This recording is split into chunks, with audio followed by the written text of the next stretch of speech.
வணக்கம் மக்களே, எப்படி இருக்கீங்க? நல்லா இருக்கீங்களா? சரியா, இன்றைக்கும் பாமரனின் குரலாக நம்ம இன்றைக்கி தமிழக பட்ஜெட் 2026 வந்திருக்கு. புது அரசாங்கத்தின் புது பட்ஜெட், அதை பற்றி தான் இன்றைக்கி நம்ம பேச போகிறோம். சரி, இதில் இப்போ என்ன பேச போகிறோம் அப்படின்னு சொல்லி பார்த்தீங்கன்னா, இன்றைக்கி ஒரு நிதிநிலை அறிக்கையை தமிழ்நாட்டுடைய ஒரு புது கட்சி, திராவிட ஒரு பாரம்பரியம் இல்லாத ஒரு கட்சி, 50 ஆண்டுகள் திராவிட பாரம்பரியம் தமிழ்நாட்டை ஆண்டுகிட்டு இருந்துச்சு.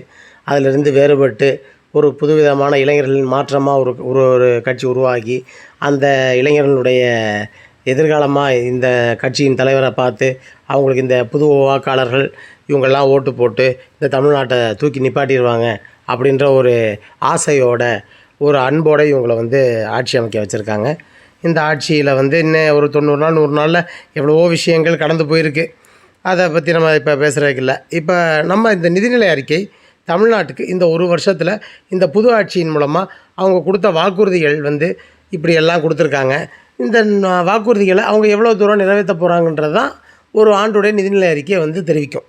ஸோ அந்த முறையில் நம்ம பார்க்கும்போது பார்த்திங்கன்னா, இன்றைக்கி முக்கியமான இந்த நிதிநிலை அறிக்கையில் அவர்கள் கொடுத்த வாக்குறுதிகள்லாம் கொஞ்சம் முதல்ல என்னென்னு பார்த்துருவோம். சரியா? ஏன்னா மகளிர் பயணத்தில் அரசாங்க பஸ்ஸில் சுத்தமாக பணமே கிடையாது, மகளிர் முழுக்க ஃப்ரீயாகவே போயிட்டு வரலாம் அப்படிங்கிறது ஒரு முக்கியமான விஷயம் சொன்னாங்க. ஏன்னா மகளிர்லேருந்து இங்கே ஆரம்பிக்கிறேன்னு சொன்னால், இந்த கட்சிக்கு இளைஞர்களும் மகளிரும் தான் அதிகமான அளவில் கொள்கை ரீதி அந்த பாரம்பரியம் இந்த பாரம்பரியம்லாம் இல்லாமல் ஒரு ரசிக மனப்பான்மையோட எங்கள் தலைவர் வந்தால் பண்ணிடுவார், எங்கள் அண்ணன் வந்தால் பண்ணிடுவார், எங்கள் அங்கிள் வந்தால் பண்ணிடுவார், எங்கள் தளபதி வந்தால் பண்ணிடுவார் அப்படின்ற முறையில் இவரை ஜெயிக்க வச்சுருக்காங்க. ஸோ இவங்களை ஜெயிக்க வச்சவங்களுக்கு திரும்பி இந்த தலைவர், இந்த அண்ணன், இந்த முதல்வர் என்ன செய்ய போகிறாருன்றது இந்த நிதிநிலை அறிக்கை மூலமாக தான் நம்ம தெரிவிக்க போகிறோம். அப்படி தான் அதுதான் ஒரு சாட்சி, முக்கியமான சாட்சி, முக்கியமான பிரதியே அதுதான். அந்த முறையில் பார்க்கும்போது மகளிருக்கு ஃப்ரீ பஸ் கொடுக்குறேன்னாரு, மாதம் 2500 கொடுக்குறேன்னாரு. சரியா? ஸோ இந்த மாதிரியான நிறைய அறிவிப்புகள் விட்டார். மகளிருடைய தாலியை காப்பாற்றுறேன், தாய்மாமன் சீர் கொடுக்குறேன், டாஸ்மாகை ஒழிச்சும் மகளிருடைய தாலியெல்லாம் நான் காப்பாற்றுறேன் அப்படின்னாரு. சரியா? அப்படியெல்லாம் எதிர்பார்த்து இந்த நிதிநிலை அறிக்கையை தாக்கல் பண்ணப்போ சரியா நடந்தது, அதை நம்ம பின்னாடி பார்ப்போம். இந்த அறிக்கையில் என்னென்னவெல்லாம் இருக்குது அப்படின்னு பார்த்தோம்னா, எந்த விதமான புது திட்டங்களும் இந்த அறிக்கையில் இல்லை. இதுதான் ஒரு முதல் பாயிண்ட்டு. ஏன் அப்படி சொல்லி கேட்டிங்கன்னா, ஒரு புது அரசாங்கம் வந்துச்சுன்னா அந்த புது அரசாங்கத்தின் மேலே ஒரு மிகப்பெரிய ஒரு தாக்கம் இருக்கும், ஒரு மிகப்பெரிய ஒரு ஆர்வம் இருக்கும், அந்த அட்ராக்ஷன் இருக்கும். ஆனால் இவங்க கொடுத்த அந்த அறிக்கையில் அந்த அட்ராக்ஷனோடு போய் பார்த்தோம்னா ஒன்றுமே இல்லை, வெறும் ஸ்டிக்கர் மட்டும்தான் இருக்குது. ஆமாம், பழைய அரசாங்கத்தை என்னென்ன திட்டி நம்ம சொன்னோமோ அந்த அரசாங்கத்துடைய எல்லா திட்டங்களையும் ஸ்டிக்கர் ஒட்டி, அந்த ஸ்டிக்கர் பேர் என்ன தெரியுமா? வெற்றி ஸ்டிக்கர். வெற்றி ஸ்டிக்கர் ஒட்டி எல்லா திட்டங்களையும் அப்படியே திருப்பி ஃபாலோ பண்ணுறாங்க. அதாவது உடனே கிட்ட இல்லை, இது புது அரசாங்கம், நான் 100 நாள் தான் ஆகிருக்கு எனக்கு அப்படின்னாங்க. 100 நாளுக்கான திட்டம் கிடையாதுங்க, இது ஒரு முழு ஆண்டுக்கான திட்டம். சரியா? இந்த முழு ஆண்டுக்காக இந்த அரசாங்கம் இந்த மக்களுக்கு என்ன செய்ய போகிறாங்க? முக்கியமான பிரச்சனைகளை எதுவுமே இந்த நிதிநிலை அறிக்கை பேசவே இல்லை. முக்கியமான பிரச்சனைகளை, தமிழ்நாட்டுடைய முக்கியமான இப்போதைய கரண்ட் சிச்சுவேஷனாக இருக்கக்கூடிய ஒரு பிரச்சனை விவசாயிகளுடைய மிகப்பெரிய பாதிப்பு. இந்த விவசாயிகளுக்கு காவிரி நீர் கிடைக்காம இந்த விவசாயிகள் ஒரு குறுவை சாகுபடியவே இழந்துட்டு நிற்கிறான். அவனுக்கு என்ன பண்ண போகிறோம்? அவனுக்கு இந்த அரசாங்கம் என்ன பண்ண போகுது? ஒரு குறுவை சாகுபடிங்கிறது ஒரு விவசாயிகளை மட்டும் பாதிக்கிற விஷயம் கிடையாது. ஒரு காமன் மேனையும், ஒரு மத்திய குடும்ப வாழ்க்கையை வாழ்ந்துட்டுருக்கவனையும், அவனுடைய மொத்த பொருளாதாரத்தை அடிபிடிக்கிற ஒரு விஷயம், அவனுடைய அடிமடியில் கை வைக்கிற விஷயம். மாதம் அரிசி விலையிலேருந்து இந்த பிரச்சனை ஆரம்பிக்கும். அப்படி பார்க்கும்போது காவிரியிலேருந்து இப்போ தண்ணீர் வரல. தண்ணீர் வராதனால நிலங்களில் நெல் விவசாயம் பண்ண முடியல. நெல் விவசாயம் பண்ணாதனால இருப்பில் இருக்கக்கூடிய அந்த நெல் விவசாயம் பெரிய அளவில் பாதிக்கப்பட்டு இன்றைக்கி அரிசியுடைய விலை 60 ரூபா விற்றுட்டு இருந்த அரிசி இன்றைக்கி 100 ரூபாய்க்கு போய் நிற்கிது.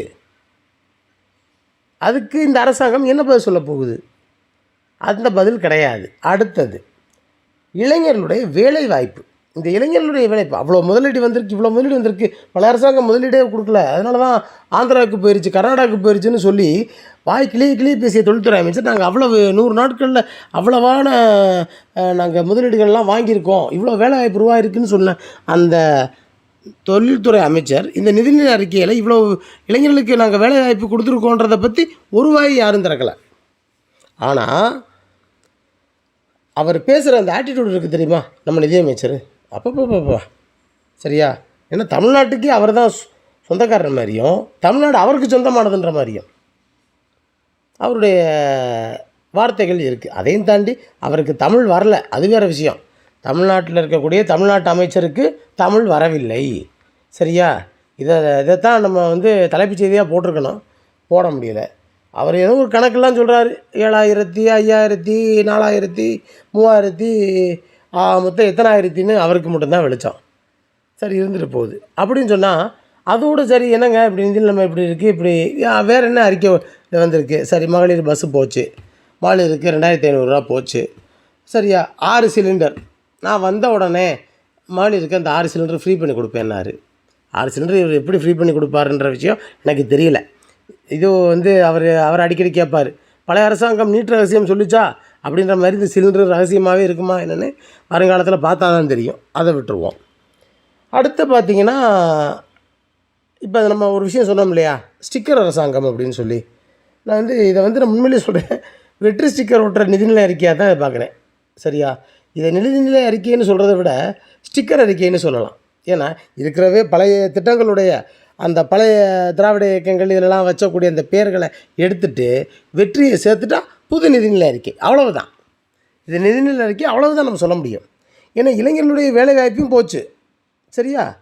இளைஞருடைய வேலைவாய்ப்பு போச்சா?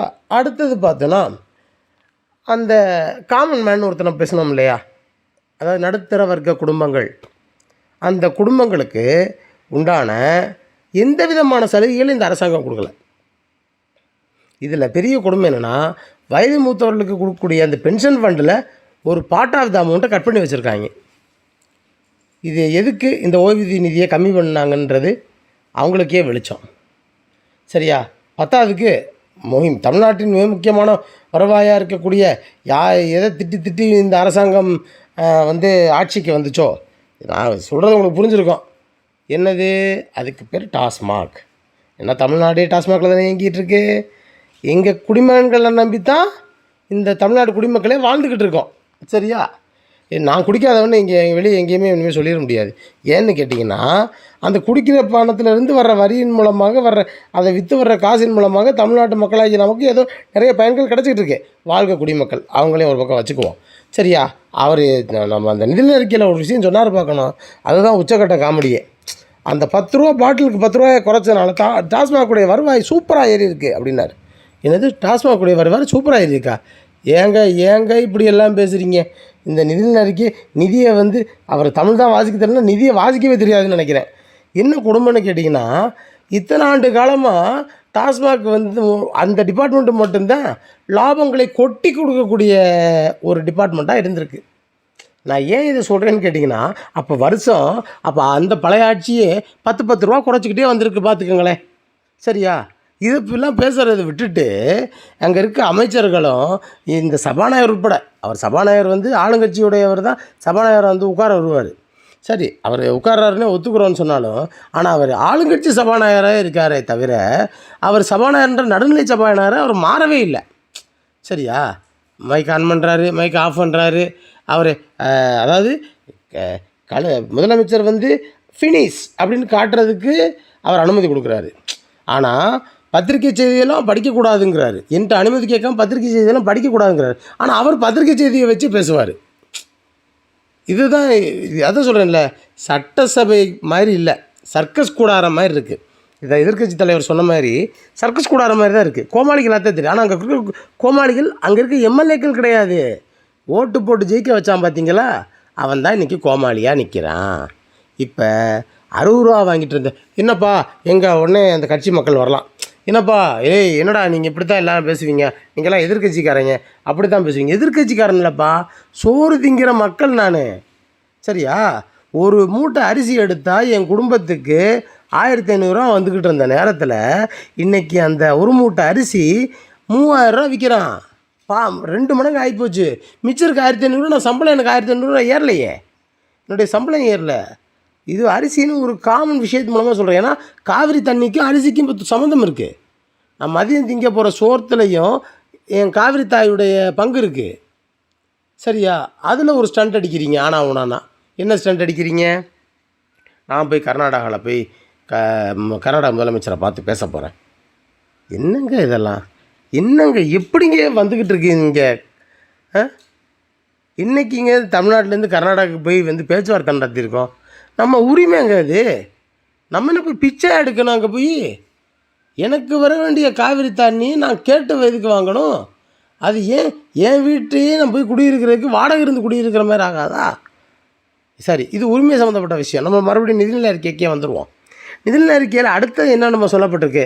மொத்தம் விவசாயி தலையில் பச்சை துண்டை போட்டாச்சு, போச்சு. ஒரு குருவை சாப்பிடு கேட்டால் சரி, அதுக்காவது அவனுக்கு வறட்சி நிதி கொடுக்கணும்னு சொன்னால் நம்ம முதலமைச்சர்கிட்ட இது சம்மந்தமாக கேட்டோம்னா, நீ டெய்லி பேப்பர் படிக்கிறியா? இல்லை, நான் தெரியாமல் தான் கேட்குறேன். பேப்பர் படிக்க தெரியுமா உங்களுக்கு? முதல்ல நீங்கள் பேப்பர் படிக்கிறீங்களான்றது அடுத்த கட்ட விஷயம்.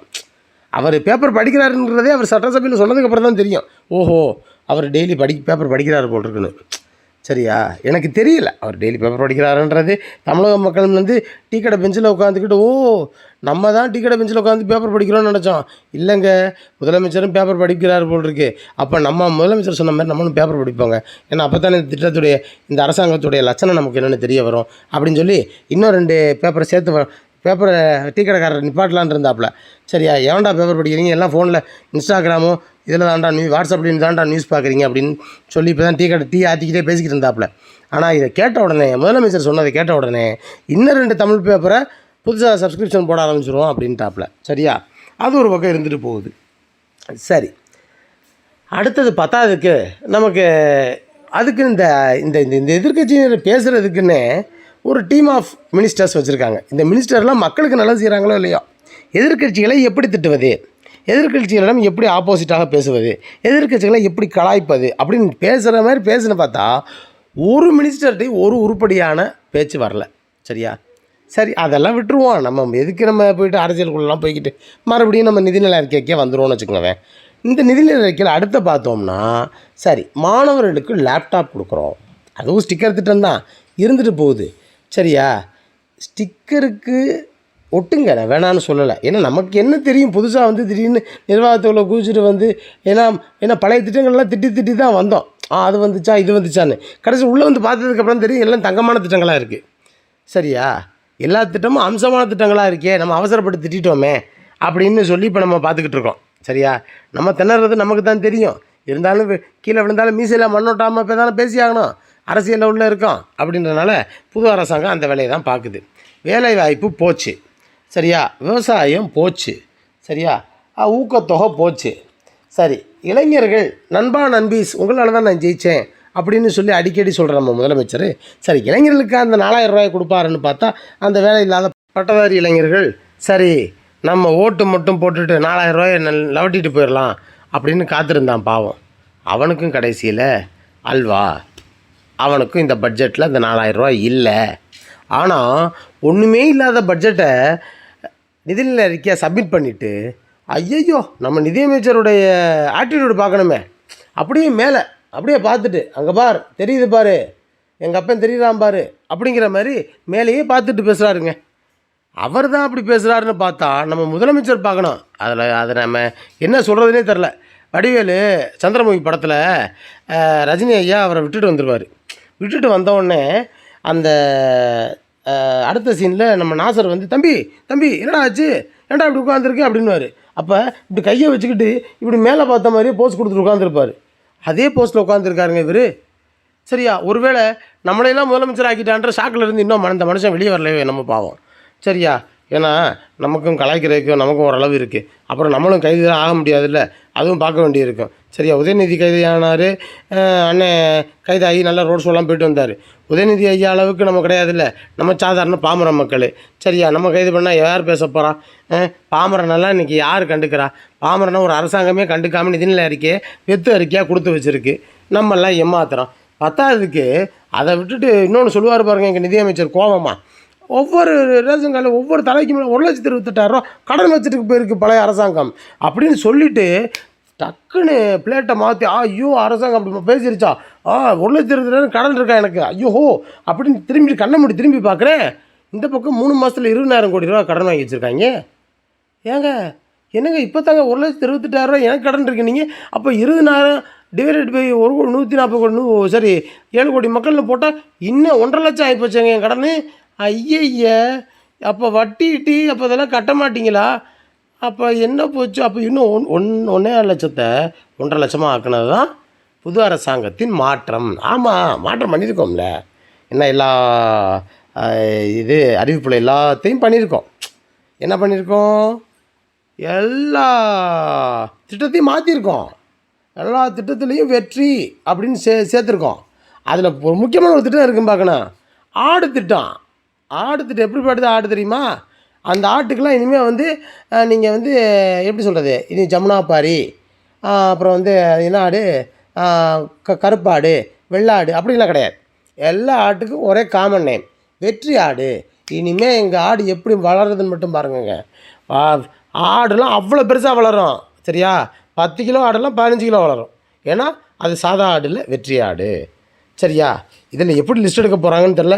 எத்தனை விவசாயி தமிழ்நாடே ஆடாக நிறைஞ்சிருமான்னு தெரில. அதை விட நூலக திட்டத்துக்கு ஒன்று போட்டாங்க பாருங்கள். அப்பா மொத்த நூலகத்தையும் அவருக்கு போட்டு அவங்க கொடுத்து 10 கோடையும் பிரித்து பார்த்தோன்னு வச்சுக்கோங்க, 2,200 கொடுக்குது. அநேகமாக அதில் பினாயில், பாத்ரூமு இதெல்லாம் வாங்கிக்கலாம். பாத்ரூமுக்கு பினாயில், இந்த பக்கெட்டு இதெல்லாம் வாங்கிக்கலாம்னு நினைக்கிறேன் சரியா? அதனால் வந்து இனிமேல் லைப்ரரி போகிறவங்க யாரும் பயப்படாமல் லைப்ரரி பாத்ரூமை நல்லபடியாக யூஸ் பண்ணுங்கள் சரியா? ஆனால் இதெல்லாம் பேசிட்டு ஊழல், லஞ்சம், அப்படி போச்சு, 3% அப்படின்னு சொல்லும்போது ஒவ்வொரு அமைச்சர்களும் பேசுகிற பேச்சை பார்க்கும்போது சட்டசபையை நடக்கிறத பார்க்குறது ஒரு காமெடி படத்தை பார்க்குறத விட அவ்வளவு சிரிப்பாக இருக்குது சரியா? ஃபைனலி என்னென்னு சொன்னால், ஒரு நடுத்தர குடும்பத்துடைய பொருளாதார நிலை இந்த நிதிநிலை அறிக்கையிலிருந்து ஒரு 10 பைசா கூட உயரலை, இன்னும் குறையத்தான் போகுது. தமிழ்நாட்டுடைய ஜிடிபி லெவல் இதன் மூலமாக குறையத்தான் போகுது. இதுதான் உண்மை நிதர்சனமான நிலை. ஏன்னா இந்த அரசுக்கு புது திட்டங்களின் மூலமாக எவ்வளோ வருவாய் வந்துச்சு, எவ்வளோ செலவாச்சு, எவ்வளவு கடனை திருப்பி கட்டுறோம், எவ்வளோ வட்டி கட்டியிருக்கோம், இந்த மாதிரி எவ்வளோ ஃபிஸ்கல் டெபாசிட்ஸ்லாம் பேசியிருக்கோம். அதை பற்றியான எந்த தகவலுமே இல்லாமல் ஒன்றுமே இல்லாத வெற்று அறிக்கையாக தான் போச்சு. இதை வெற்றி அறிக்கைன்னு எந்த ஒரு இடத்துலையும் சொல்ல முடியல. இதுலேயும் பழைய அரசாங்கத்தை திட்டுறதுக்கு தான் பயன்படுத்தியிருக்காங்களே தவிர இதனால் புதுசாக எந்த ஒரு திட்டங்களும் இல்லை, புதுசாக எந்த விதமான முதலீடுகளும் காணோம், ஒன்றுமே இல்லை. புதுசாக அது மூலமாக அந்த முதலீடு மூலமாக எந்த விதமான வேலைவாய்ப்பில் உருவான மாதிரி ஒரு 10 பைசா விஷயம் அதில் இல்லை சரிங்களா? இதோடு மட்டும் இல்லாமல் இன்னொரு சில விஷயங்களை பற்றி பேசணும்னா இன்னும் காமெடியாக தான் இருக்குது. அந்த காமெடியெல்லாம் என்னென்னு கேட்டிங்கன்னா, இபி பில்லெல்லாம் ஏறிப்போச்சு. 200 யூனிட் கொடுத்தேன்னு சொல்லி ஜாலியாக எங்கள் அண்ணன் பார்த்தியா எங்களுக்கு 200 யூனிட் கொடுத்தாரு அப்படின்னு சொன்னால், இந்த இடம் பில்லை பார்த்து அம்பிட்டு பேருக்கும் எக்ஸ்ட்ரா ஷாக் அடித்து அதில் எலக்ட்ரிக் பில்லு ஏறினது தான் மிச்சம் சரியா? ஆக மொத்தம் அண்ணன் போட்ட முக்காடு அனைத்து தமிழக மக்களுக்கும், ஓட்டு போட்டவங்களுக்கும், ஓட்டு போட்ட பாவிகளுக்கு கொடுத்துருந்தா பரவாயில்ல, ஆனால் மொத்த முக்காடும் மொத்த தமிழ்நாட்டு மக்கள் தலையிலையும் விழுந்துருச்சு. அப்போ இது வெற்றி அறிக்கை இல்லை, இது வெற்று அறிக்கை தான்ன்றது தான் இன்றைக்கி பாமரனுடைய ஒரு பேச்சாக இன்றைக்கி டீ கடைகளில் உழவுது. ஏன்னா இதில் இன்னும் வந்து நம்ம நிறைய விஷயங்கள் இருக்குது. இப்போ இவங்க பண்ண இந்த வேலை என்ன ஆச்சுன்னு கேட்டிங்கன்னா, எல்லா இடத்துலையும் விலைவாசியை பெரிய அளவில் உயர வச்சிருச்சு. எல்லாருமே விலையை கூட்டிட்டான். ஆனால் அந்த விலையை கொடுத்து வாங்குறதுக்கு அந்த மக்கள், நடுத்தர மக்கள், அந்த பாவப்பட்ட ஏழை மக்கள்கிட்ட காசு இல்லையே. சம்பளம் ஒன்றும் அதுக்கேற்ற மாதிரி யாருக்கும் ஏறலையே. அந்த மாதிரி இப்போ ஒரு சித்தாள், ஒரு கொத்தனார், ஒரு பாமர மக்கள், ஒரு ஆட்டோக்காரரு, ஒரு கையேந்தி பவன் வச்சுருக்கவர், இப்படின்னு சொல்லி எல்லா பக்கமும் எந்த பக்கமும் வந்து விலையை வந்து ஒன்றுமே கம்மி பண்ணி கொடுக்க முடியாத அளவுக்கு ஆகிப்போச்சு. ஏன்னு கேட்டிங்கன்னா, அரிசி இப்போ ஒரு ஹோட்டல் போகிறோம், நான் ஒரு 10 ரூபாய்க்கு இட்லி வாங்குகிறேன். சரி, அந்த இட்லி எதுலேருந்து செய்கிறான்? அரிசியிலேருந்து செய்கிறான். இட்லி அரிசி என்ன விலைக்கு விற்றுச்சு? இன்றைக்கி 50 ரூபா விற்ற இட்லி அரிசி இன்றைக்கி 100 ரூபா விற்கிது. அப்போ 10 ரூபா இட்லியை என்ன பண்ணுவான்? 20 ரூபாய்க்கு விற்க ஆரம்பிப்பான். அவனுக்கு பொண்டாட்டி பிள்ளையை காப்பாற்றணுமா இல்லையா? சரியா? அந்த கையேந்தி பவன்காரன்ட்ட போய் நிற்கிற அந்த ஏழப்பட்ட ஜனம் 2 இட்லி சாப்பிட்ற இடத்துல 1 இட்லி சாப்பிட வேண்டிய நிலைக்கு தள்ளப்பட்டுட்டான். சரியா? ஸோ மாற்றம் மிகவும் கேவலமானதாக இருக்கிறது. மக்களே, ரொம்ப ரொம்ப உஷாராக எல்லாத்துலேயும் மறுபடியும் நாங்கள் பாமர மக்களின் சார்பாக இந்த மக்களுக்கு அடிக்கடி சொல்கிறது ஒன்றே ஒன்று தான். ஒரு ஓட்டு உங்கள் வாழ்க்கையை மொத்தமாக உயர்த்தவும் செய்யும், மொத்தமாக மாற்றவும் செய்யும். அனைத்து மாற்றங்களும் மாற்றம்னு பின்னாடி போகாதீங்க. எல்லா மாற்றங்களும் நல்ல மாற்றங்கள் இல்லை. மாற்றங்கள் உங்களுக்கு நல்லது செய்யும்னு நினச்சிங்கன்னா கிடையவே கிடையாது. ஏன்னா நல்ல மாற்றம்ங்கிறது உங்களுடைய வாழ்க்கை தரம் உயரணும், கடன் சுமை குறையணும்.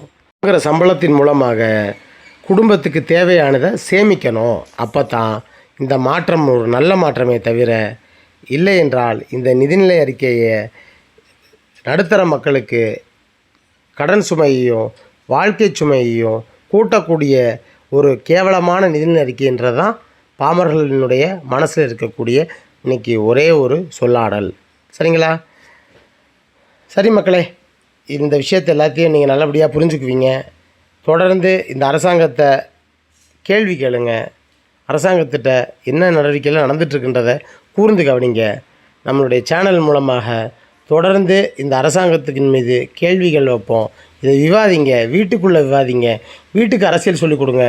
நீங்கள் போட்ட ஓட்டு குழந்தைகளாக இன்றைக்கி இப்படியான ஒரு நிலையில் நம்மளை தள்ளியிருக்கு. இதனால் அப்பாவுடைய சம்பளமும் அம்மாவுடைய சம்பளமும் உங்களுக்கு தேவையாக கொடுக்க வேண்டிய எல்லா விஷயத்துலையுமே நாங்கள் இன்றைக்கி படாத பாடு பட்டுக்கிட்டு இருக்கோம் அப்படிங்கிறதையும் தயவு செஞ்சு உங்கள் குழந்தைகள்கிட்ட சொல்லி தலைவர்களை தேர்ந்தெடுங்க.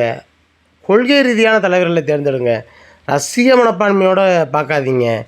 கையை காட்டிட்டார், காலை ஆட்டிட்டார், கோட்டு போட்டிருக்காரு, சூட்டு போட்டு வந்தார், அவர் மதியம் லஞ்ச் பாக்ஸ் எடுத்துகிட்டு வந்தார், அவர் சாப்பிட்டுட்டாரு, அவர் தலையை கோதி விட்டுட்டார், நான் மெட்ரோ ட்ரெயினில் போய்கிட்டுருக்காரு, இதை பார்த்து மட்டும் தயவு செஞ்சு ஓட்டு போட்டுறாதீங்க. வெறும் இன்ஸ்டாகிராமில் கமெண்ட்டு போட்டால் சோறு வராது. சரியா? உழைச்சாதான் சோறு, வேலை கிடைச்சாதான் உழைக்க முடியும். அதனால் இதெல்லாம் பார்த்து தொடர்ந்து இந்த அரசாங்கத்தை கவனிப்பீங்க, அரசியல் கற்றுக்குவீங்கன்றதை நான் இது மூலமாக உங்கள் எல்லாத்துக்கும் சொல்ல வேண்டியது பாமரனின் மனசாட்சியாக என்னுடைய கடமை. சரியா? நாங்கள் இதை தொடர்ந்து சொல்லிக்கொண்டே இருப்போம். சரியா? பாமரனின் மனசாட்சியாக உங்கள் பிரதீப்.